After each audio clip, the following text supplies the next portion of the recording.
صباح الفل عليكم مطعم شويه السمك. النهارده بقى جاي اعمل لكم فيديو عن سمكه الشراغيش. دي سمكه الشراغيش يا جماعه، ودي سمكه الدنيس. ليه جايبهم لك الاثنين مع بعض؟ لان في ناس كتير بتجيب سمكه الشراغيش اللي هي دي وتغش بيها الدنيس، يقول لك ان الشراغيش دي لان الشراغيش ارخص.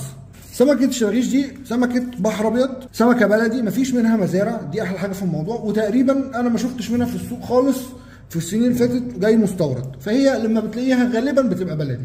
ايه بقى مشكله السمكه دي؟ مشكله السمكه دي يا جماعه ان بيغشوا بيها الدنيس. يعني بص ادي يا جماعه معانا سمكه شرغوش وسمكه دنيس، وزي ما انتم شايفين للي مش خبره قوي الشكل تقريبا قريب من بعض. اول حاجه يا جماعه في الفرق هو الدوران ده. الشرغوشه تحسها مدوره، لكن دي تحسها كده ايه، مسحوبه. تاني فرق واضح، هتلاقي الشرغوش عند الديل في حته هنا غامقه، في الدنيس مفيش. ادي شرغوشه ثانيه، بص هتلاقي